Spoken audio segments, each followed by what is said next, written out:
ഇതേ നോക്കളിയാ, ഇങ്ങനെ എല്ലാ കാര്യങ്ങളും ഭാര്യ എടുത്ത് പറയണമെന്ന് ഒരു നിർബന്ധമില്ല. നിനക്ക് പറയാൻ പറ്റുന്ന കാര്യങ്ങളും ഉണ്ട്, പറയാൻ പറ്റാത്ത കാര്യങ്ങളും ഉണ്ട്. അതെ, എനിക്ക് ഓഫീസിൽ പോകാൻ സമയമായി. ഞാൻ പോയി കുളിക്കട്ടെ. കുളിച്ചിട്ട് വന്നിട്ട് നോക്കാം. ഓക്കെ? നിങ്ങൾ പറയുന്നത് പോലെ നിങ്ങളുടെ ഭാര്യ മറ്റൊരു പുരുഷനോട് നിങ്ങൾ അറിയാതെ സംസാരിച്ചാൽ അത് അംഗീകരിക്കുമോ? നാം നമ്മുടെ ജീവിതത്തിൽ നമ്മുടെ സ്വന്തം ഭാര്യയോട് ഒളിച്ചുവെച്ചോ അല്ലെങ്കിൽ ഭർത്താവിനോട് ഒളിച്ചുവെച്ചോ ഒന്നും ചെയ്യാതെ പരസ്പരം ഒരേ മനസ്സോടെ കാര്യങ്ങൾ ചെയ്യുമ്പോൾ ദൈവം നമ്മുടെ കുടുംബങ്ങളെ അനുഗ്രഹിക്കുന്നതാണ്.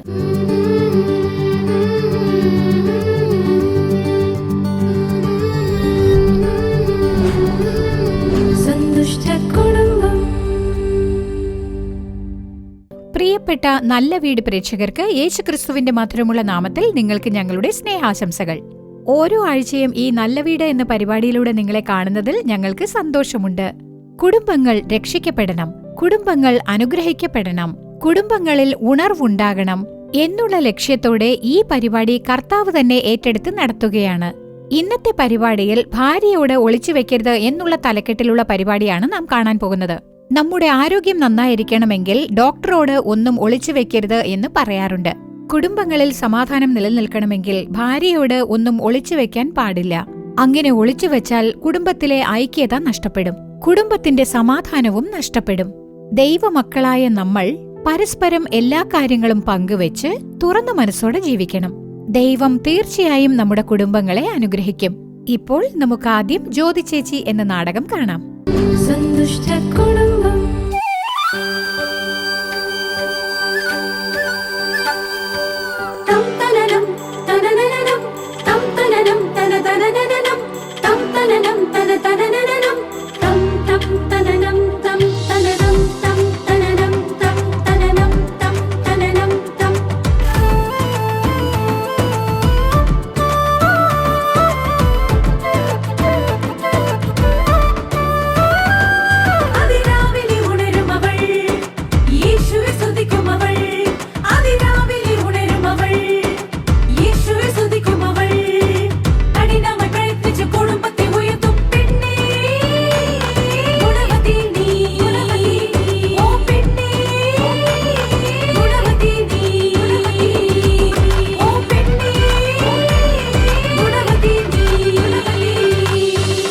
ജ്യോതി ചേച്ചി,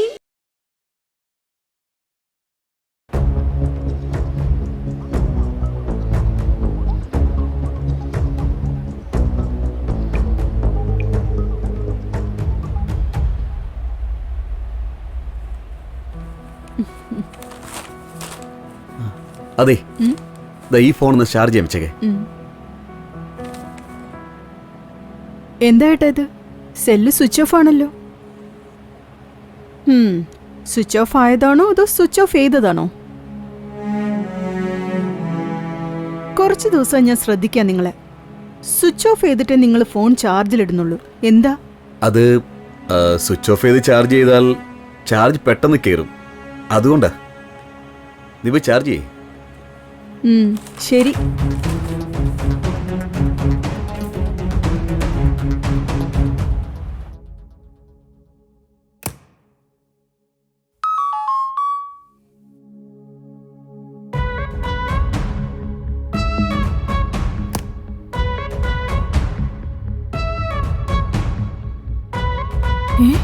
പാസ്വേഡോ?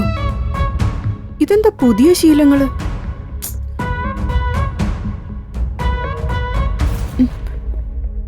ഏട്ടാ, ഈ മൊബൈലിന്റെ പാസ്വേഡ് എന്താ? അതിനെന്തിനാ?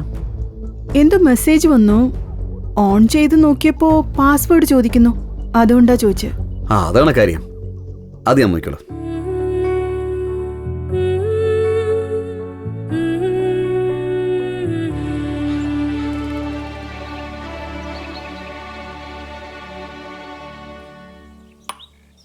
ഇതേ നോക്കളിയാ, ഇങ്ങനെ എല്ലാ കാര്യങ്ങളും ഭാര്യ എടുത്ത് പറയണമെന്ന് ഒരു നിർബന്ധമില്ല. നിനക്ക് പറയാൻ പറ്റുന്ന കാര്യങ്ങളും ഉണ്ട്, പറയാൻ പറ്റാത്ത കാര്യങ്ങളും ഉണ്ട്.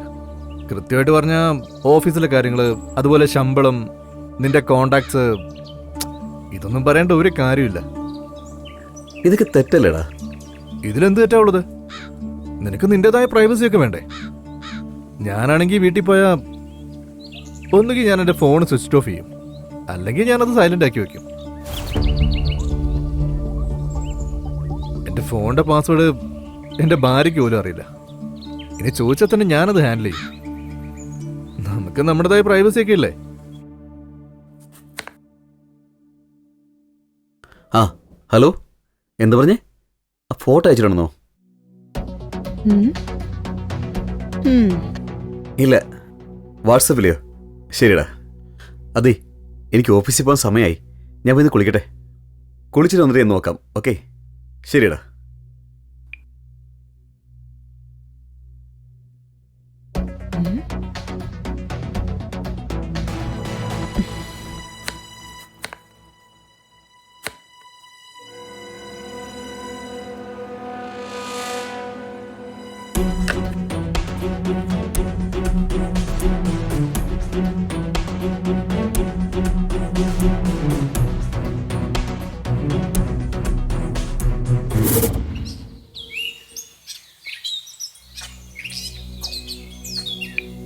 Nine, 4, 8, 9, 0.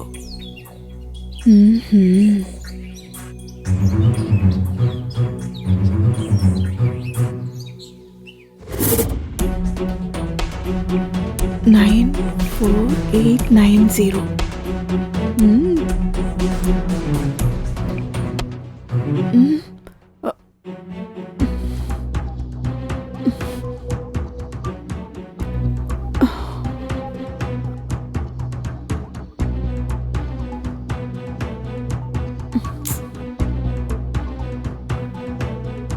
മാലതി, ആ ടവലിങ് എടുത്തിരുന്നേ. ദാ വരുന്നു.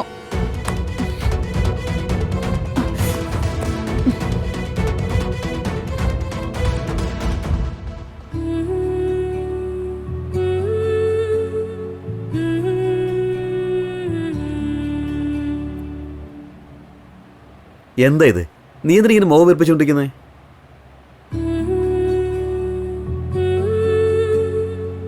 നിന്നോടാ ചോദിക്കുന്നേ. എന്നോട് എന്തിനാ ചോദിക്കുന്നത്? സ്വയം അങ്ങ് ചോദിച്ചാ പോരെ. നീ എന്തൊക്കെയാ ഈ പറയുന്നേ? എനിക്കൊന്നും മനസ്സിലാവുന്നില്ല. മനസ്സിലാവില്ല, നിങ്ങൾക്കൊന്നും മനസ്സിലാവില്ല. ഈയിടെയായിട്ട് എന്നോട് നിങ്ങൾ എന്തൊക്കെയോ ഒളിക്കുന്നുണ്ട്. ഫോണിൽ ആരോട് ചിരിച്ച് സംസാരിക്കുന്ന കേട്ടു. ഫോൺ പാസ്വേഡ് ഇട്ട് ലോക്ക് ചെയ്ത് വെച്ചിരിക്കുകയാണല്ലോ. നീ എന്റെ ഫോൺ എടുത്ത് നോക്കിയോ? എന്തൊരു കാര്യം ചെയ്തേ? നീ ചെയ്തത് തെറ്റാണെന്ന് നിനക്ക് തോന്നില്ലേ? നിങ്ങൾക്ക് തോന്നുന്നില്ലേ? ഞാൻ കാണാൻ പാടില്ലാത്ത എന്തോ ഉള്ളതുകൊണ്ടല്ലേ പാസ്വേഡ് ഇട്ട് വെച്ചിരിക്കുന്നത്. അപ്പൊ നിനക്ക് സംശയമാണ്, അതല്ലേ കാര്യം? സംശയിക്കുന്ന രീതിയിലാണ് നിങ്ങളുടെ ബിഹേവിയർ, അതുകൊണ്ടാ.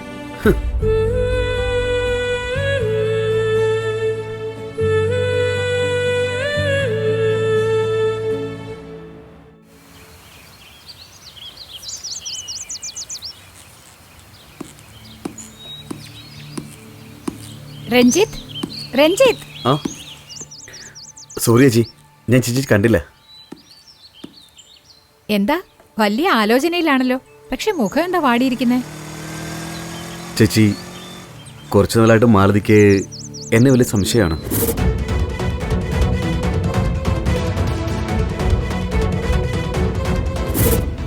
തെറ്റ് മാലതിയുടെ ഭാഗത്തല്ല, നിങ്ങളുടെ ഭാഗത്താണ് രഞ്ജിത്ത്. രഞ്ജിത്ത്, ഭാര്യ ഭർത്തൃ ബന്ധത്തിൽ ഒരിക്കലും ഒളിവുമറവുണ്ടാവാൻ പാടില്ല. പ്രൈവസി എന്ന് പറയുന്നതൊക്കെ തേർഡ് പേഴ്സണ് മാത്രമുള്ളതാ. ഇന്ന് ധാരാളം പേര് ചെയ്യുന്ന തെറ്റെന്താണെന്നറിയാമോ? തന്റെ ഫോണ് എക്കാരണം കൊണ്ടും ഭാര്യ നോക്കാൻ പാടില്ല, ശമ്പളം എത്രയാണെന്ന് പോലും ഭാര്യ അറിയരുതെന്ന് വിചാരിക്കുന്നതാ. രഞ്ജിത്ത്, നിങ്ങളെപ്പോലെ തന്നെ നിങ്ങളുടെ ഭാര്യയും ഫോണിൽ ഒരു പാസ്വേഡ് ഇട്ട് ലോക്ക് ചെയ്ത് വെക്കുകയാണെങ്കിൽ നിങ്ങൾക്ക് അതിനെക്കുറിച്ച് എന്ത് തോന്നും? ഞാനൊന്നും ഒളിച്ചു വെക്കുന്നില്ലെന്ന് പറഞ്ഞ് വിവാഹത്തിന് മുൻപ് നടന്നതൊക്കെ പറഞ്ഞ് നന്നായി പോയിക്കൊണ്ടിരിക്കുന്ന കുടുംബത്തെ തകർക്കുകയാണ്. അല്ലെങ്കിൽ എല്ലാ കാര്യങ്ങളും ഒളിച്ചു മറച്ച് കുടുംബജീവിതം നശിപ്പിച്ചു കളയുന്നു. രഞ്ജിത്ത്, നിങ്ങളുടെ ഭാര്യയ്ക്ക് നിങ്ങളുടെ പേരിൽ സംശയമൊന്നുമില്ല. നിങ്ങളുടെ പെരുമാറ്റമാണ് അവരെ ബാധിച്ചിരിക്കുന്നത്, അത്രയുള്ളൂ. നിങ്ങളുടെ മൊബൈലിന് പാസ്വേഡ് ഇട്ടോളൂ, അതിൽ തെറ്റില്ല. പക്ഷേ അത് നിങ്ങളുടെ ഭാര്യ അറിഞ്ഞിരിക്കണം. നിങ്ങളുടെ ഭാര്യയുടെ മൊബൈലിന്റെ പാസ്വേഡ് നിങ്ങളും അറിഞ്ഞിരിക്കണം. നിങ്ങളുടെ ഓഫീസിൽ പ്രശ്നമുണ്ടെങ്കിൽ ഭാര്യയോട് പറയണം. ശമ്പളം കൂട്ടിയാ അതും ഭാര്യയോട് പറയണം. ലേഡീസിനോട് ഫോണിൽ സംസാരിക്കുന്നുണ്ടോ, അതിൽ തെറ്റൊന്നുമില്ല. പക്ഷേ അത് നിങ്ങളുടെ ഭാര്യ അറിഞ്ഞിരിക്കണം. നിങ്ങൾ സംസാരിക്കുന്നത് പോലെ നിങ്ങളുടെ ഭാര്യ മറ്റൊരു പുരുഷനോട് നിങ്ങൾ അറിയാതെ സംസാരിച്ച അത് അംഗീകരിക്കോ? ബാങ്കിൽ പണം ഡെപ്പോസിറ്റ് ചെയ്തിട്ടുണ്ടോ, അല്ലെങ്കിൽ ആർക്കെങ്കിലും കടം കൊടുത്തിട്ടുണ്ടോ, അതും നിങ്ങളുടെ ഭാര്യ തീർച്ചയായും അറിഞ്ഞിരിക്കണം. നിങ്ങൾ നന്നായി പെരുമാറിയാൽ മാലതി എന്തിനാ വെറുതെ നിങ്ങളെ സംശയിക്കുന്നത്? എന്താ രഞ്ജിത്ത്, ഞാൻ പറയുന്നത് സത്യമല്ലേ? സത്യമാണ് ചേച്ചി, ഞാൻ പോവാണ്.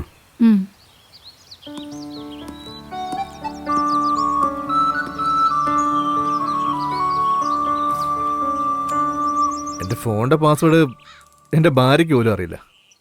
ഇനി ചോദിച്ചാൽ തന്നെ ഞാനത് ഹാൻഡിൽ ചെയ്യും. നമുക്ക് നമ്മുടേതായ പ്രൈവസി ഒക്കെ ഇല്ലേ? അപ്പോ നിന്റെ ഭാര്യയും ഫോണിൽ പാസ്വേഡൊക്കെ ഇട്ട് നീ അറിയാതെ എല്ലാം ഒളിച്ചും പാത്തും ചെയ്താൽ നീ അത് സമ്മതിക്കുമോ? ഇല്ലല്ലേ? ഇതെന്ന് നോക്കടാ, പ്രൈവസി എന്ന് പറയുന്നത് തേർഡ് പേഴ്സൺ ആണ്, ഭാര്യയ്ക്കും ഭർത്താവിനിടയിലല്ല. ശരി, ഞാൻ വരാം.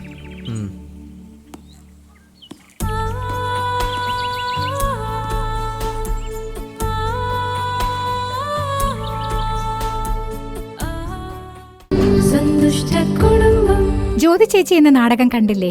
നമ്മളും നമ്മുടെ കുടുംബങ്ങളിൽ പരസ്പരം ഒന്നും മറച്ചു വെക്കാതെ ജീവിക്കാൻ പഠിക്കണം, സമാധാനം കാത്തുസൂക്ഷിക്കണം. ഓക്കെ അല്ലേ?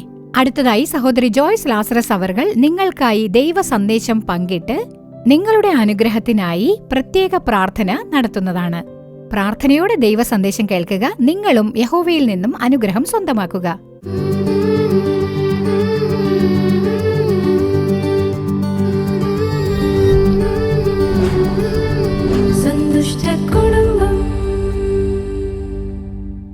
കർത്താവും രക്ഷിതാവുമായ യേശുക്രിസ്തുവിന്റെ മധുരമുള്ള നാമത്തിൽ നിങ്ങൾക്ക് ഞാൻ എൻ്റെ സ്നേഹാശംസകൾ അറിയിച്ചുകൊള്ളുന്നു. ദൈവം ഇന്ന് ഈ പരിപാടിയിലൂടെ നിങ്ങളോട് സംസാരിച്ച് നിങ്ങളെ അനുഗ്രഹിക്കുമാറാകട്ടെ. ഇന്ന് നമുക്ക് ഭാര്യയോട് ഒളിച്ചു വെക്കരുത്, ഭർത്താവ് ഭാര്യയോടും ഒന്നും ഒളിച്ചു വെക്കരുത്, ഭാര്യ ഭർത്താവിനോടും ഒന്നും ഒളിച്ചു വെക്കരുത്. ഒളിവ് മറവ് ഉണ്ടായിരിക്കാൻ പാടില്ല. കുടുംബത്തിൽ രണ്ടുപേരും യോജിച്ചു പോകുമ്പോഴാണ് കുടുംബം ഒരു നല്ല കുടുംബമാവുന്നത്. കുടുംബത്തിലുള്ള ഒരാൾ ഒരു കാര്യം മറച്ചു വെക്കുമ്പോൾ മറ്റൊരാൾക്ക് സംശയം വരും. ഭാര്യ ഒരു കാര്യം മറച്ചു വെക്കുമ്പോൾ ഭർത്താവിന് സംശയം തോന്നും. കുടുംബത്തിൽ ഒളിവ് മറവ് ഇല്ലാതെ ഭാര്യ ഭർത്താക്കന്മാർ ജീവിക്കണം. ഭർത്താവ് ഒരു തെറ്റ് ചെയ്യുമ്പോൾ അത് ഭാര്യയോട് സമ്മതിക്കണം, ഞാൻ ഇങ്ങനെ ഒരു തെറ്റ് ചെയ്തു പോയി എന്ന്. ഭാര്യ അതിന് ക്ഷമിക്കണം. അതുപോലെ ഭാര്യ എന്തെങ്കിലും തെറ്റ് ചെയ്താൽ ഉടനെ അത് ഭർത്താവിനോട് പറയണം. ഒളിച്ചു വെക്കരുത്, വഞ്ചിക്കരുത്. ഭർത്താവ് ഭാര്യയെ വഞ്ചിക്കരുത്, ഭാര്യ ഭർത്താവിനെയും വഞ്ചിക്കരുത്. രണ്ടുപേരും ഒത്തൊരുമിച്ച് കുടുംബത്തെ മുന്നോട്ട് നയിക്കണം. എന്റെ പ്രിയപ്പെട്ടവരെ, വേദവചനത്തിൽ ഇങ്ങനെ പറയുന്നുണ്ട്, എഫേസ്യർ 5:31, അത് നിമിത്തം ഒരു മനുഷ്യൻ അപ്പനെയും അമ്മയെയും വിട്ട് ഭാര്യയോട് പറ്റിച്ചേരും, ഇരുവരും ഒരു ദേഹമായി തീരും. എഫേസ്യർ 5:31 ഇങ്ങനെ പറയുന്നു.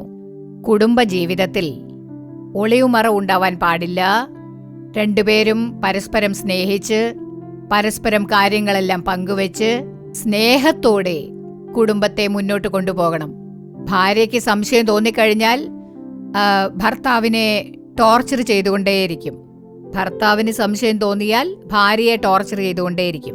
പിശാചിന് ഒരിക്കലും ഇടം കൊടുക്കരുത്. നിങ്ങൾ പരസ്പരം കാര്യങ്ങളെല്ലാം പങ്കുവച്ച് പരസ്പരം ഒളിച്ചു വെക്കാതെ കാര്യങ്ങൾ ചെയ്യുമ്പോൾ സ്നേഹമുള്ള ആ കുടുംബങ്ങളെ കർത്താവ് അനുഗ്രഹിക്കും. എന്റെ പ്രിയപ്പെട്ടവരെ, കുടുംബം എന്ന് പറയുന്നത് വളരെ പ്രധാനമാണ്. ഭാര്യയും ഭർത്താവും ഉള്ള പൂന്തോട്ടമാണത്. കുടുംബത്തെ തകർക്കാനായി പിശാച് പൊരുതി നോക്കും. കുടുംബത്തെ തകർക്കാൻ വേണ്ടി സാത്താൻ എന്തെങ്കിലും തന്ത്രങ്ങൾ ചെയ്യും. ആ തന്ത്രങ്ങളിൽ, പിശാചിന്റെ വലയിൽ നാം അകപ്പെടാതെ നമ്മൾ ദിവസവും വേദപുസ്തകം വായിച്ച് പ്രാർത്ഥിച്ച് വേദവചനമനുസരിച്ച് ജീവിക്കാൻ നാം പഠിക്കണം. പ്രത്യേകിച്ച് സ്ത്രീകൾക്ക് ക്ഷമാശീലമുണ്ടായിരിക്കണം. ക്ഷമ. കുടുംബജീവിതം നയിക്കുന്ന സ്ത്രീകൾക്ക് സഹിഷ്ണുത വേണം. എല്ലാ കാര്യത്തിലും ആവേശം കാണിക്കാൻ പാടില്ല. എടുത്തുചാടി ഒന്നും ചെയ്യരുത്. വാക്കുകൾ ശ്രദ്ധിച്ചുപയോഗിക്കണം. സഹിഷ്ണുതയുണ്ടായിരിക്കണം. ഈ പരിപാടി കണ്ടുകൊണ്ടിരിക്കുന്ന നിങ്ങൾ ആരായിരുന്നാലും, നിങ്ങൾ അല്പം കൂടുതൽ സംസാരിക്കുന്ന സ്ത്രീ ആയാലും, നിങ്ങളുടെ വായ്ക്ക് നിയന്ത്രണം വേണം. കർത്താവേ, എന്റെ വായ്ക്ക് നിയന്ത്രണം തരണേ. വെറുതെ എന്റെ ഭർത്താവിനെ സംശയിക്കരുത്, വേണ്ടാത്ത വാക്കുകൾ വിളിച്ചു പറയരുത്, എന്റെ ഭർത്താവിനെ സ്നേഹിക്കണം, സ്നേഹത്തോടെ കാര്യങ്ങൾ ചെയ്യണമെന്ന് പറഞ്ഞ് നിങ്ങൾ പ്രാർത്ഥിക്കുക. തകർന്നുപോയ നിങ്ങളുടെ ജീവിതത്തെ ദൈവം അനുഗ്രഹിക്കും. എന്റെ പ്രിയപ്പെട്ടവരെ, എനിക്കൊരു കുടുംബത്തെ നന്നായിട്ട് അറിയാം. വളരെ സന്തോഷത്തോടുകൂടി ഭാര്യ ഭർത്താക്കന്മാർ ജീവിച്ചുകൊണ്ടിരുന്നു. ഭർത്താവ് ഓഫീസിലേക്ക് പോകുമ്പോൾ ഭാര്യയെ യാത്രയാക്കാറുണ്ട്. അവർ വളരെ സ്നേഹത്തോടെ കഴിഞ്ഞതാണ്. അങ്ങനെ ഇരിക്കുന്ന സമയത്ത് ഒരു ദിവസം ആ ഭർത്താവ് ഞാൻ ഓഫീസിലേക്ക് പോയിട്ട് വരാമെന്ന് ഭാര്യയോട് പറഞ്ഞിട്ട് പോയി കഴിഞ്ഞപ്പോ അയലത്ത് താമസിച്ചുകൊണ്ടിരുന്ന ഒരു സഹോദരി, ആ പിശാച്, ഇവരുടെ വീട്ടിലേക്ക് വന്നിട്ട് ഈ വീട്ടിൽ ഒറ്റയ്ക്കായിരുന്ന ഈ സഹോദരിയോട് പിശാചിന്റെ രൂപത്തിൽ വന്ന അയലത്തെ സ്ത്രീ സംസാരിക്കുകയാണ്. എന്താണ് പറഞ്ഞതെന്നോ, നിങ്ങളുടെ ഭർത്താവ് നിങ്ങളോട് സ്നേഹം അഭിനയിക്കുകയാണ്. അടുത്ത വീട്ടിലെ സ്ത്രീയാണ്. ഇവർ തമ്മിലുള്ള സ്നേഹം കണ്ടിട്ട് ആ സ്ത്രീക്ക് അസൂയ കാരണം ഇവരോട് എന്തെങ്കിലും പറഞ്ഞ് ഒരു വഴക്കുണ്ടാക്കണമെന്ന് പറഞ്ഞ് അടുത്ത വീട്ടിലെ സ്ത്രീ പിശാചിന്റെ രൂപത്തിൽ വീട്ടിലേക്ക് വന്നിരിക്കുകയാണ്. അങ്ങനെ ആ സഹോദരിയോട് വന്ന് പറയുകയാണ്, നിന്റെ ഭർത്താവിനെ വിശ്വസിക്കരുത്, അയാൾ അഭിനയിക്കുകയാണ് എന്നൊക്കെ പറഞ്ഞു. നിങ്ങളെന്താ ഇങ്ങനെ പറയുന്നത്? എന്റെ ഭർത്താവ് നല്ലവനാ, കുഴപ്പമൊന്നുമില്ല, അദ്ദേഹം ഓഫീസിൽ പോയിരിക്കുക, എന്നോട് നല്ല സ്നേഹമുണ്ട്, ഞങ്ങൾ സുഖമായിരിക്കുന്നു, സന്തോഷമായിരിക്കുന്നു എന്ന് പറഞ്ഞു. അല്ല, നിന്റെ ഭർത്താവ് നിന്നെ പറ്റിക്കുകയാണ്. അപ്പൊ ഇവര് പറഞ്ഞു, അല്ല, ഭർത്താവ് നല്ലവനാണ് എന്നൊക്കെ ഈ സഹോദരി പറഞ്ഞുകൊണ്ടേയിരിക്കുകയാണ്. എന്തൊക്കെ പറഞ്ഞിട്ടും ആ പിശാചു വിടുന്നില്ല. അതല്ല, ഓഫീസിൽ പോകുമ്പോ അയാൾ നിന്നെ വഞ്ചിച്ചിട്ടാ പോകുന്ന വഴിക്ക് വേറൊരു പെണ്ണിനെയും കൂട്ടിയാണ് പോകുന്നത്, അവര് തമ്മിൽ ബന്ധമുണ്ട് എന്നൊക്കെ കുറ്റം പറഞ്ഞു കൊടുക്കുന്നു. ഇങ്ങനെയൊക്കെ ആ സഹോദരി തുടരെ പറഞ്ഞപ്പോ ഒടുവിൽ തന്റെ ഭർത്താവിന് ഈ സ്വഭാവം ഉണ്ടോ എന്ന് ഇവർക്ക് സംശയം തോന്നി. അതായിരുന്നല്ലോ ആ സ്ത്രീയുടെ ഉദ്ദേശവും. ഇവര് വിശ്വസിച്ചു. ആ അടുത്ത വീട്ടിലുള്ള സ്ത്രീ വന്ന് പറഞ്ഞ കാര്യമൊക്കെ ഇവർ വിശ്വസിച്ചു. സംശയം എന്ന പിശാച് ഈ സഹോദരിയുടെ ഉള്ളിൽ കടന്നു. അടുത്ത വീട്ടിലെ സഹോദരിയിലൂടെ പിശാച് വീട്ടിലേക്ക് വന്നു. ഇപ്പോ സംശയം എന്ന പിശാചും കൂടി പിടിച്ചു. എപ്പോഴാണ് ഭർത്താവ് തിരിച്ചു വരിക എന്നും പറഞ്ഞ് നോക്കിയിരിക്കുകയാണ്. ഭർത്താവിനോട് ഒരു വെറുപ്പ് തോന്നാനിടയായി. എന്നിട്ട് ആ സ്ത്രീ പോവുകയും ചെയ്തു. ഉടനെ ഇവര് ഭർത്താവ് വരട്ടെ, രണ്ടിലൊന്നും അറിഞ്ഞിട്ടേ ഉള്ളൂ കാര്യമെന്ന് വിചാരിച്ചു. ദിവസവും ഭർത്താവ് ഓഫീസിൽ നിന്ന് വരുമ്പോ ചിരിച്ചുകൊണ്ട് വരവേൽക്കുന്ന ഭാര്യ അന്ന് വന്നില്ല. കാരണം എന്താണെന്ന് നോക്കാൻ വേണ്ടി അകത്തു പോയി നോക്കിയ ഉടനെ ഭാര്യ അങ്ങോട്ട് ചീത്ത വിളിക്കാൻ തുടങ്ങി. ഉച്ചത്തില്, നിങ്ങൾ എന്നെ വഞ്ചിക്കുകയായിരുന്നു, നിങ്ങൾ എന്നോട് അഭിനയിക്കുകയായിരുന്നു എന്നൊക്കെ പറയാണ്. അയാളാണെങ്കിൽ എന്താണ് കാര്യം എന്താന്ന് പറയുന്നു. അവർക്ക് ഭർത്താവിന്റെ മേൽ സംശയത്തിന്റെ പിശാച് പിടിച്ചു. ആ ഭർത്താവ് പറഞ്ഞു, അങ്ങനെയൊന്നും ഇല്ല, ഞാൻ അത്തരക്കാരനൊന്നും അല്ല, ഞാൻ ഓഫീസിൽ നിന്ന് നേരെ വീട്ടിലേക്കല്ലേ വന്നിരിക്കുന്നത്. സ്നേഹത്തോടെ എന്തൊക്കെയോ പറഞ്ഞിട്ടും കേൾക്കുന്നില്ല. ദേഷ്യപ്പെട്ട് അവളുടെ വീട്ടിലേക്ക് പോവുകയും ചെയ്തു. കുടുംബം വേർപിരിഞ്ഞു. ഒരു സഹോദരി വന്ന്, ഒരു പിശാചിന്റെ രൂപത്തിൽ വന്ന് ആ സഹോദരിയുടെ മനസ്സിൽ കയറി കുടുംബത്തെ വേർപിരിച്ചു. ഇന്ന് നമ്മൾ ആരെങ്കിലും ഇങ്ങനെ ആണോ? മറ്റുള്ള കുടുംബങ്ങളെ കണ്ട് അസൂയപ്പെടുന്നുണ്ടോ? നീരസപ്പെടുന്നുണ്ടോ? സംശയം എന്ന പിശാചിന് നാം ഇടം കൊടുക്കുന്നുണ്ടോ? സംശയം എന്ന പിശാചിന് ഇടം കൊടുക്കരുത്. പിശാചിന് ഇടം കൊടുക്കരുതെന്ന് പറഞ്ഞിട്ടുണ്ട്. മറ്റുള്ളവരുടെ കുടുംബകാര്യങ്ങളിൽ നാം ഇടപെടരുത്. അത് അവരുടെ കുടുംബമാണ്, അതിൽ നാം ഇടപെടരുത്. പരദൂഷണം പറയരുത്, തമ്മിൽ തല്ലുണ്ടാക്കരുത്, അനാവശ്യമായ കാര്യങ്ങൾ സംസാരിക്കരുത്. ഇങ്ങനെയുള്ള കാര്യങ്ങളൊക്കെ ഉപേക്ഷിച്ച് നാം മാറണം, മാനസാന്തരപ്പെടണം. സംശയം എന്ന പിശാചിന് ഇടം കൊടുക്കരുത്. നന്നായി ജീവിച്ചുകൊണ്ടിരിക്കുന്ന ഒരു കുടുംബത്തെ നശിപ്പിച്ച് അതിൽ സന്തോഷം കാണരുത്. നമ്മൾ കാരണം ഒരു കുടുംബം വേർപിരിയരുത്. നമ്മൾ സമാധാനവും സന്തോഷവും നൽകുന്നവരായി, കുടുംബങ്ങളെ അനുഗ്രഹിക്കുന്നവരായി കാണപ്പെടണം. എന്റെ പ്രിയപ്പെട്ടവരെ, സംശയം ഒരു കുടുംബത്തിൽ ഉണ്ടായാൽ തന്നെ ആ കുടുംബം ഒരിക്കലും നന്നാവില്ല. ഭാര്യ ഭർത്താക്കന്മാർക്കിടയിൽ സംശയം ഉണ്ടാവരുത്. പരസ്പരം നിങ്ങൾ നന്നായി മനസ്സിലാക്കി, പരസ്പരം വിട്ടുവീഴ്ച ചെയ്ത്, ഇനി ഒരിക്കലും ഇങ്ങനെ ചെയ്യരുതെന്ന് പറഞ്ഞ് നിങ്ങൾ സ്നേഹത്തോടെ സംസാരിച്ച് കാര്യങ്ങൾ ചെയ്യണം. കുടുംബം വേർപിരിഞ്ഞു പോകരുത്. കുടുംബം എന്നത് വളരെ പ്രധാനമാണ്. പിശാച് കുടുംബത്തെ തകർക്കാനായി പൊരുതും. അവനിടം കൊടുക്കരുത്. സംശയം എന്ന പിശാചിനിടം കൊടുക്കരുത്. അവനെ നിങ്ങൾ ശാസിച്ചു പുറത്താക്കണം.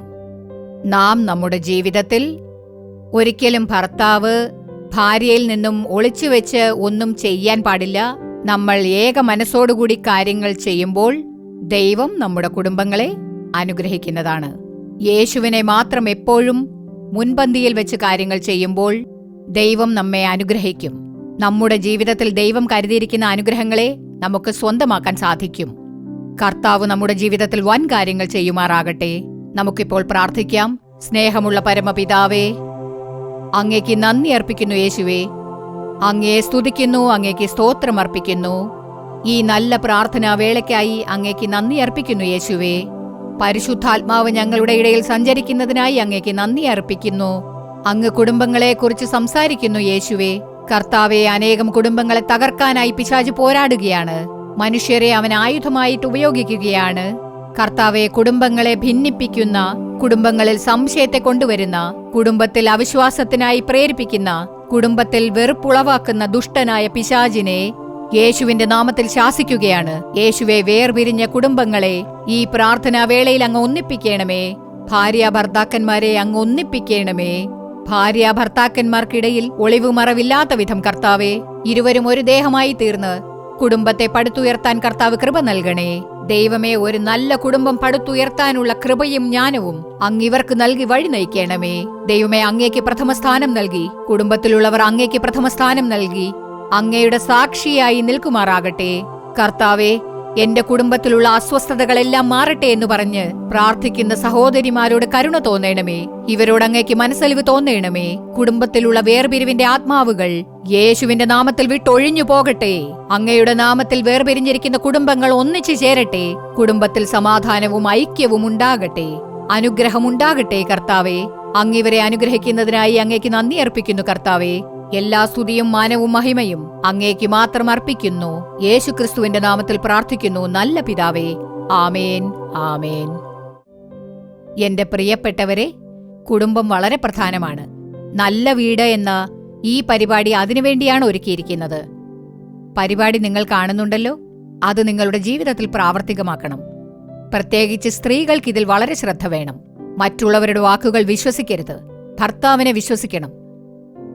മറ്റുള്ളവരൊക്കെ പറയുന്നത് കേട്ട് ഭർത്താവിനെ വെറുതെ ചീത്ത പറഞ്ഞ് സമാധാനം നഷ്ടപ്പെടുത്തരുത്. ശ്രദ്ധയുണ്ടാവണം. കർത്താവിനോട് ജ്ഞാനത്തിനായി അപേക്ഷിക്കുക. ഭർത്താവിനോട് സംസാരിക്കാനുള്ള ജ്ഞാനം നൽകണേ. ഭാര്യയോട് സംസാരിക്കാനുള്ള ജ്ഞാനം നൽകണേ. കുടുംബത്തെ അനുഗ്രഹിക്കണേ എന്ന് പ്രാർത്ഥിക്കുക. ദൈവം കുടുംബങ്ങളെ അനുഗ്രഹിക്കും. നിങ്ങളുടെ പ്രവൃത്തികളെ അനുഗ്രഹിക്കും. നിങ്ങളുടെ ജീവിതത്തിൽ വൻ കാര്യങ്ങൾ ചെയ്യും. ദൈവം നിങ്ങളെ അനുഗ്രഹിക്കുമാറാകട്ടെ. ആമേൻ, ആമേൻ.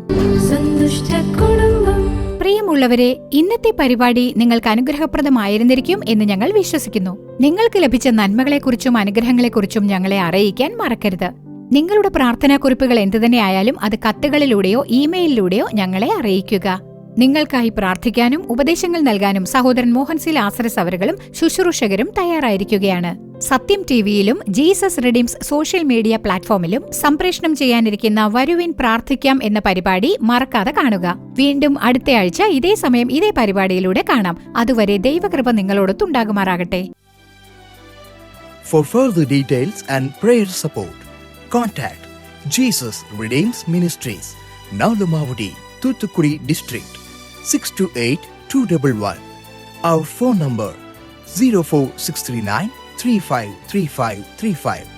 info@jesusredeems.org.